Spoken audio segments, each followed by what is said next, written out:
बिस्मिल्लाहिर्रहमानिर्रहीम अस्सलाम वालेकुम। हम वेलकम करते हैं आपको अपने चैनल में। तो आज हम बनाने जा रहे हैं आपकी खिदमत में यखनी पुलाव, वो भी बहुत आसान तरीके से, जिसको आप कम वक्त में आसानी से तैयार कर सकते हो और बहुत कम मसालों के साथ। इंशाल्लाह इसका जायका बहुत ही मज़ेदार और बहुत ही लाजवाब होगा और चावल बहुत ही मज़ेदार और खिले खिले बनेंगे। अगर आपने हमारी बनाई हुई तरीके के मुताबिक यखनी पुलाव सीखना है तो आपने वीडियो से एंड तक जुड़ा रहना है, इंशाल्लाह आपको फ़ायदा देगा। तो इसके लिए हमने चावल लिए हैं 5 कप के बराबर। इसको हमने 1 घंटे के लिए भिगो कर रखा था। 1 घंटे भिगोने के बाद हम इसको अच्छे से वॉश कर लेंगे। वॉश करने के बाद हम इसको साइड पे रख देंगे और इसके साथ ही हम प्रेशर कुकर लेंगे और इसमें 1 कप के बराबर ऑयल डालेंगे। जब ऑयल थोड़ा सा गर्म हो जाए तो इसमें एक बड़ा प्याज, जिसको हमने बारीक बारीक काट लिया था, इसको इसमें डालकर अच्छे से फ्राई कर लेंगे। तो यखनी पुलाव बनाने के लिए हमने लिया है बीफ, तकरीबन आधा किलो के बराबर हमने बीफ लिया है। इसको हमने अच्छे से वॉश कर लिया है। जब प्याज का कलर चेंज हो जाए तो इसमें डालेंगे गोश्त। तो हमने ब्लैक यखनी पुलाव बनाना है, इसलिए हम प्याजों को थोड़ा ब्लैक कलर देंगे, लेकिन हमें इस बात का ख्याल रखना चाहिए कि हमारे प्याज जल न जाए। जैसे ही प्याजों का कलर चेंज हुआ है तो हम इसमें 3 टेबलस्पून के बराबर लहसुन में पानी डालकर इसमें फौरन शामिल कर लेंगे और इसके साथ ही हम इसमें डालेंगे 2 चम्मच के बराबर ज़ीरा। तो ज़ीरा डालने के बाद 2 चम्मच के बराबर हम इसमें डालेंगे खुश्क धनिया और साथ में डालेंगे 5 टेबलस्पून गरम मसाला। गरम मसाला डालने के बाद हमने 4 बड़े साइज़ के टमाटर काट लिए थे, तो वो भी इसमें शामिल कर लेंगे और साथ में आप अपने टेस्ट के हिसाब से इसमें मिर्च डाल सकते हो।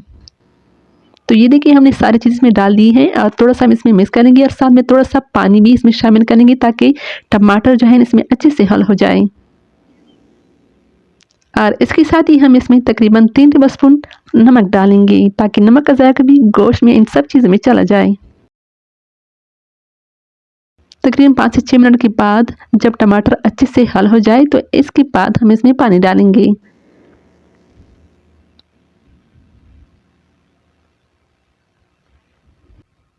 तो ये देखिए टमाटर अच्छे से हल हो रहे हैं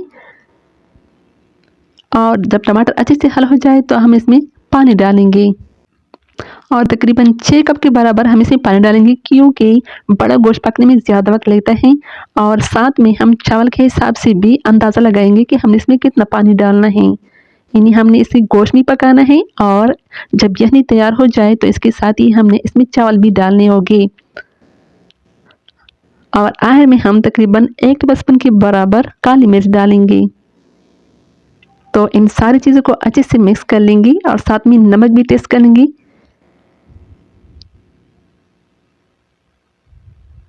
तो ये देखिए सब चीज़ जो है परफेक्ट थी। तो अब हम इसका ढक्कन बंद कर लेंगे और इसके पकने का इंतज़ार कर लेंगे। तो तकरीबन 20 मिनट के बाद अब हम चेक कर लेंगे कि गोश्त अच्छे से पक चुका है कि नहीं। तो गोश्त अच्छे से पक चुका था, तो अब हम इसमें चावल डालेंगे। चावल डालने के बाद हम पानी टेस्ट कर लेंगे कि ये पानी इसके लिए मुनासिब है कि नहीं। तो पानी हमें थोड़ा सा कम नज़र आया, तो इसके बाद हम 1 कप के बराबर और पानी शामिल कर लेंगे। इतना पानी डालना चाहिए ताकि चावलों को अच्छे से कवर कर लें। तो हम दोबारा से इसका नमक चेक कर लेंगे, क्योंकि अगर चावल में नमक कम हो तो फिर इसका जायका नहीं होता। तो हमने इसका नमक टेस्ट किया तो बिल्कुल परफेक्ट थी। तो अब हम दोबारा से इसका ढक्कन बंद कर लेंगे और उसकी सीटी बजने तक इंतज़ार कर लेंगे। तो चावलों को आप जब भी प्रेशर कुकर में बनाएं तो जैसे ही इसकी सीटी बजने लगे तो फ्लेम को ऑफ कर लें।